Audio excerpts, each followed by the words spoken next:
எனது குடும்பத்தை சார்ந்த அனைவருக்கும் பணிவான வணக்கங்கள். இந்த புகழஞ்சலியை கேப்டன் விஜயகாந்த் அவர்களுக்கு மிகவும் சிரத்தையோடு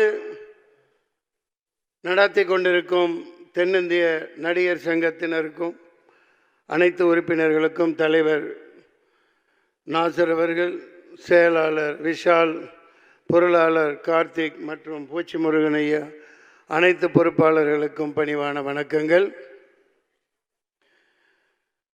உலகத்தில் புரட்சி தலைவர் எம்ஜிஆர் மக்கள் அனைவர் மனதிலும் இதயத்திலும் இடம் பிடித்தவர்.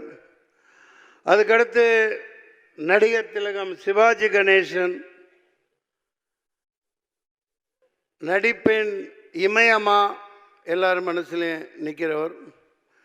புரட்சி கலைஞர் விஜயகாந்த் ஒருவர் தான் 15 கோடி தமிழர்களின் இல்லங்களிலும் குடியிருந்து கொண்டிருக்கும் ஒரே மனிதராக எப்போதும் திகழ்வார், எப்போதும் திகழ்வார்.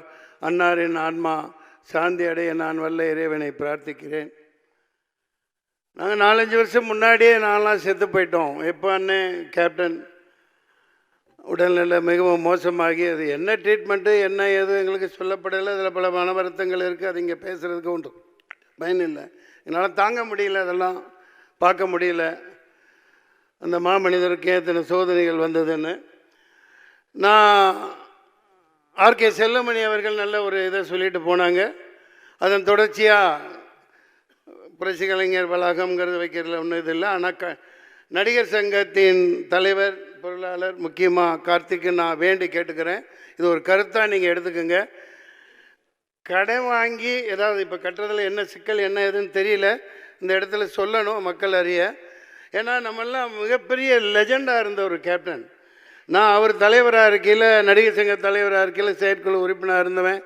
அந்த பத்திரத்தையெல்லாம் வாங்கி காமிச்சு, அந்த அங்கே இது இருக்கும், அங்கே அது என்ன அந்த படம் பார்க்குற இடம் தேட்டர், அங்கே வச்சு செயற்குழு ஒரு நடந்துகிட்டு இருக்கையில் அதெல்லாம் காமிச்சு எவ்வளோ ஈடுபாடாக எப்போவும் சிரிச்சுக்கிட்டே இருப்பாங்க.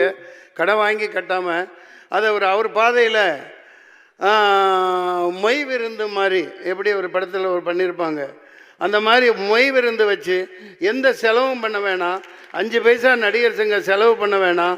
எல்லா நடிகர்களும் அந்த வளாகத்தை சுத்தப்படுத்தி அந்த புதர்களெல்லாம் அப்புறப்படுத்திட்டு சாமியானா போட்டு, இந்த பக்கம் சைவ உணவு அந்த பக்கம் அசைவம் போட்டு மொய் விருந்து வச்சு பாக்கட்டையில் வெத்தலை பாக்கு வச்சு எல்லா நடிகர்களுக்கும் கூப்பிடுவோம். அவங்க 10 கோடி 5 கோடி எவ்வளோ யார் என்ன தர்றாங்களோ டிடியோ செக்கோ வச்சுட்டு போட்டோம். பாருங்கள், மிகுந்த வரவேற்பு இருக்குது. என்னை தப்பாக எடுத்துக்க வேணாம். அவங்க கேப்டன் அழகாக இலைக்கு கீழே தாலியை வச்சுருப்பாங்க. அதே பாணியில் அது வேறு ஃபார்மேட்லேயும் பண்ணிக்கலாம், ஒன்றும் தப்பு இல்லை. எல்லாத்தையும் கூப்பிட்டு, ஏண்டா எவனோ வந்து இங்கே தமிழ்நாட்டில் ஆட்டை போட்டு என்னதையும் பில்டிங் கட்டுறான். 40 பில்டிங் கட்டுறான், 40 மாடி கட்டுறான், 50 மாடி கட்டுறான். இப்போ நம்ம கண்ணு முன்னாடி வந்து கூளை கும்பிடு போட்டவன் 20 வருஷத்துக்கு முன்னாடி என்கிட்ட அசிஸ்டண்ட்டாக இருந்தவன் பெரிய பில்டராக இருக்கான். நம்ம அதே இடத்துல இருந்துகிட்ருக்கோம். இப்போ கேப்டன்லாம் நடிகர் சங்கம்னா ஒரு இராணுவ பலத்தோடு இருந்துச்சு, இராணுவ பலத்தோடு இருந்துச்சு. சாதாரணமாக இருந்தார். எல்லா ஆட்சியாளர்கள்லாம் பயந்தாங்க. இல்லாட்டி ஒரு ராமேஸ்வர போராட்டம் ட்ரெயின் ஃபுல்லாக ரொப்பிக்கிட்டு அங்கே போய் நடத்தி காமிச்சிருக்க முடியாது. நெய்வேலி போராட்டம் இங்கே குறிப்பிட்டாங்க பேசினவங்க. நம்ம அதுக்காக நம்ம 2 கொம்பு வச்சுக்கிட்டு இருக்கணும்னு அவசியம் இல்லை. கதாநாயகர்கள் விஷால் உங்களுக்கு சக்தி இருக்குது, நாசர் சார் உங்களுக்கு சக்தி இருக்கு.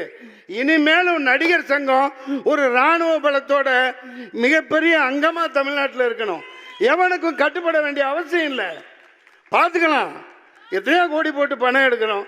தயவு செஞ்சு கடன் வாங்காதீங்க. அதாவது டிரான்ஸ்பரண்ட்டாக இருக்கட்டும். எந்த நடிகர் என்ன கொடுக்குறாங்களோ என்னங்க இதெல்லாம் ஒரு ஜிஜிபி மேட்ருங்க, சாதாரண விஷயம். ஒரே வருடத்துக்குள்ளே கட்டப்பெறணும். விஷால் அது நிச்சயமாக செய்வார். கார்த்திக் பொருளாளர்கிட்ட கெஞ்சி கேட்டுக்கிறேன், நான் கூட வரேன். நீங்கள் செயற்குழு உறுப்பினர்கள் மட்டும் ஈகோ பார்த்துட்டுலாம் இருக்காதீங்க.